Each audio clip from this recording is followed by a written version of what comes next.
Welcome to Freelance Talks. Here we discuss the dark side of freelancing about which nobody usually talks out loud. In this show, we speak with experienced freelancers, and I'm sure listening to their stories helps you prepare for freelancers' challenges. My name is Yuri. I'm a community builder at Code Control and 9am.works, and my guest is Ido Rann, a tech industry expert with 17 plus years of experience, an introvert who stutters, still a musician, a community leader of the Israels in Ireland group, and an owner of the Webbyness, bespoke web designs creation business. So, welcome, Ido. Thank you for having me, Yuri. Let's start from the easiest question. What is the most challenging part for you of being a freelancer? And that's the easiest question, right? Just like that, yeah. I think the obvious answer to the obvious question would be, the fact of me being a person who stutters. I think that's for me. If we're talking about freelancing, right? Freelancing is a lot about getting leads, right? Getting leads through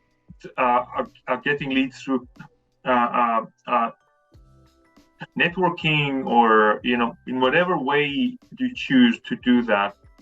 So in the personal encounters, I think that's one of my challenges, right? And the other thing I think would be time management between building a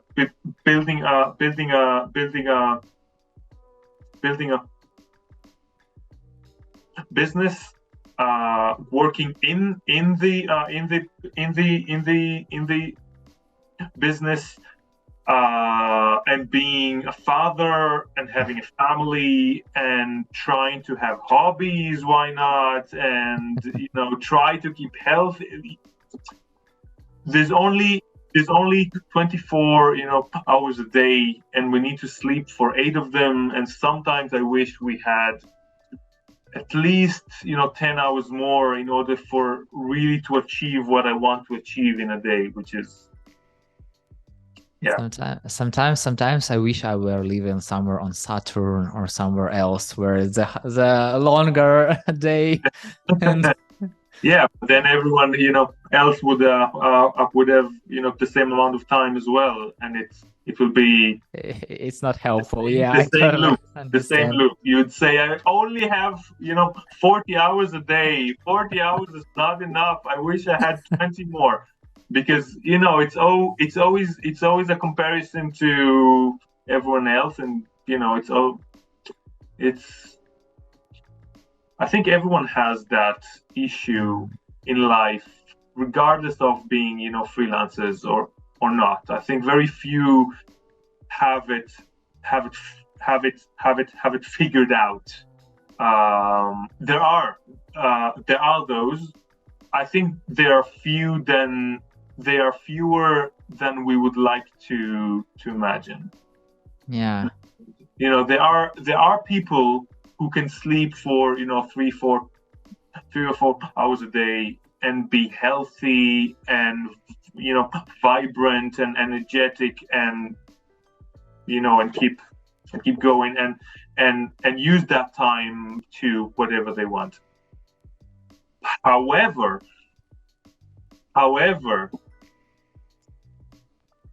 the trend today of people saying of the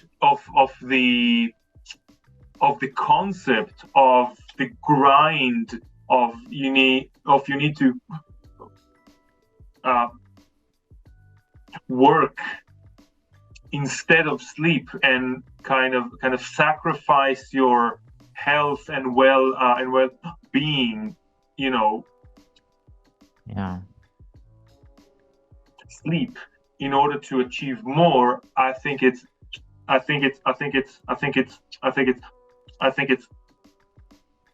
toxic, because 99% of population, right, and and don't get me on the number. I don't know if it's 99 or even more than that or less, but it's around that.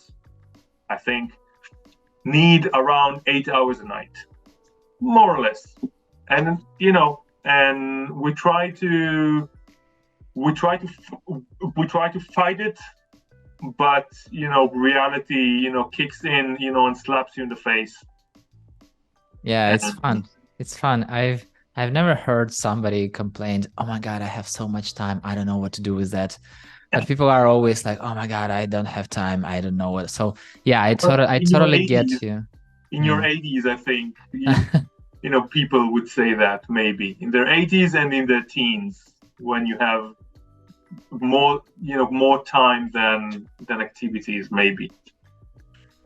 If we're talking about time, so as being a freelancer, except for work itself, what is the most time-consuming thing you deal with?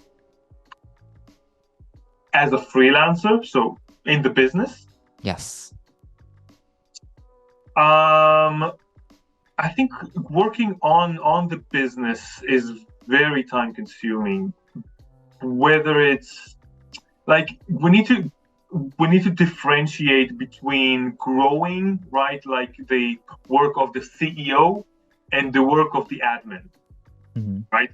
And in the tool that I use, right, to kind of make order of everything, of all the tasks and all the projects, etc., I have separate areas. One I call it CEO, and one I call it admin.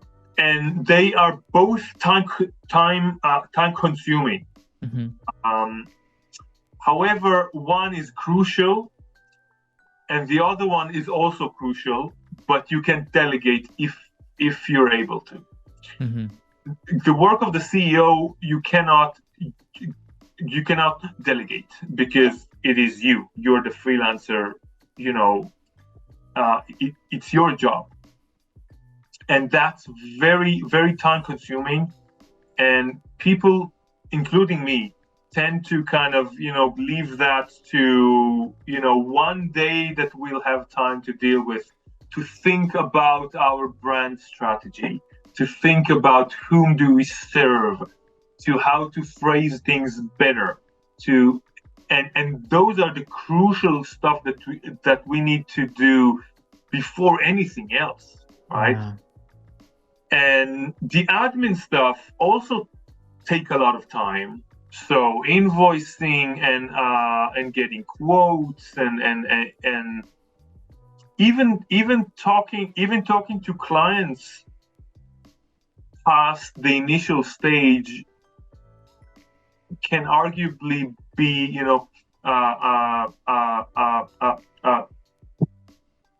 delegated if you have the resources to do that. So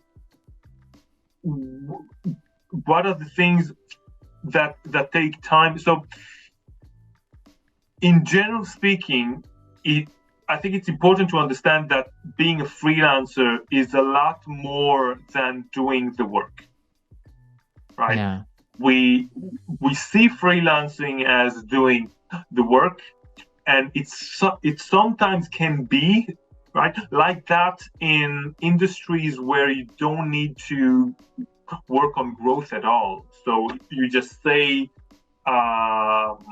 just as an example that I don't know if it's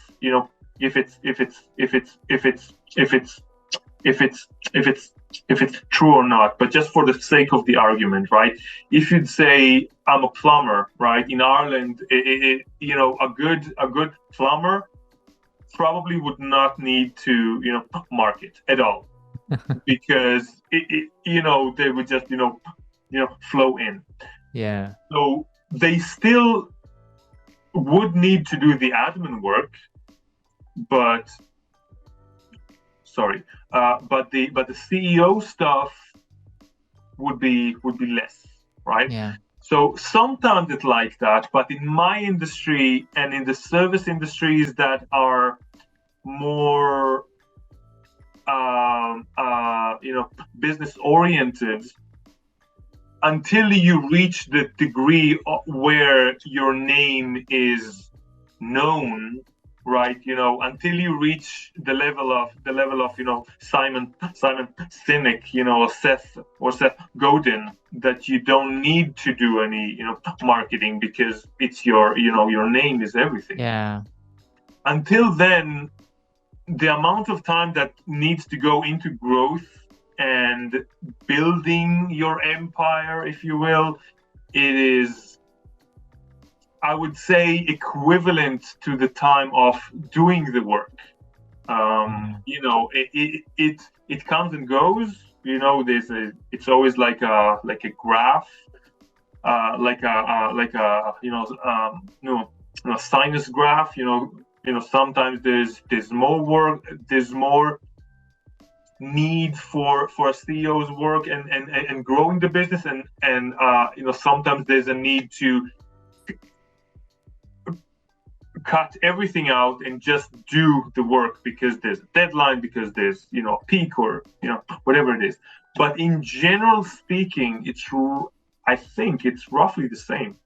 Yeah. The same amount of time. If your friend wanted to become a freelancer, what are top 3 things you'd advise them to consider before doing it? The top 3 things. That is a very good question. I think, off the top of my head, yes, I would ask, are you willing or capable of not having income for the first while, a good while, or earning very low for a good amount of time? Number 2 is, did you check that your expertise or what you want to offer, people are willing to pay for? And number three would be is not a question but an advice to plan ahead, to plan the brand strategy, and to plan the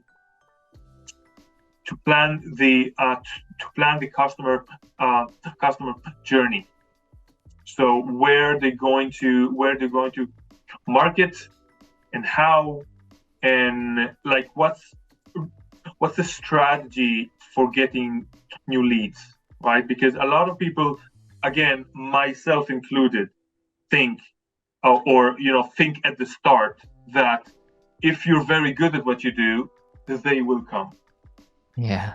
They will not come. No. Yeah, exactly. They come once you establish a name, once you have enough of people who are very happy with your work, and who are so happy that will share it with others. And that comes much later on. I'm still not there, not even close. Yeah. So yeah, I hope this sense. It's a great thing that you mentioned it, that go freelance, they will come, doesn't work that way. You have to work a lot. You have to understand that. You have to know that. Otherwise, you'll be disappointed, and you will really tell that freelance sucks, even though it doesn't. Yeah. And it's a long-term journey. It's not a sprint. It's a marathon. Like most good things in life, I think. Exactly. Ido, I wish to have the sky as a limit, but time is a limit. So the final question, if you were starting freelancing today, what is one thing you would have done differently? The one thing I would have done differently. Wow. There are so many. There's so many. I guess my own advice, what I said before, I would plan more. I would work on my brand more, and although I did do that, so I'm contemplating with myself here. Maybe, you know what? maybe the real answer is I would delegate more. Yeah. I would not be afraid to spend or invest money to get more time and help along the way. I think that's what I would have changed. And I'm still it is still a struggle with me, like to let go of control and getting help and delegate. I'm learning. I'm starting to do that, but there's still a lot to improve on. So It's a long journey. It's a long journey. And yeah, thank you so much, Ido, for sharing your challenges. And thank you so much for having such an open conversation. I appreciate it. And thank you so much for listening. If you like the show, hit the like button or 5 stars and share it with your friend. That's it. We're done. See you in the next episode.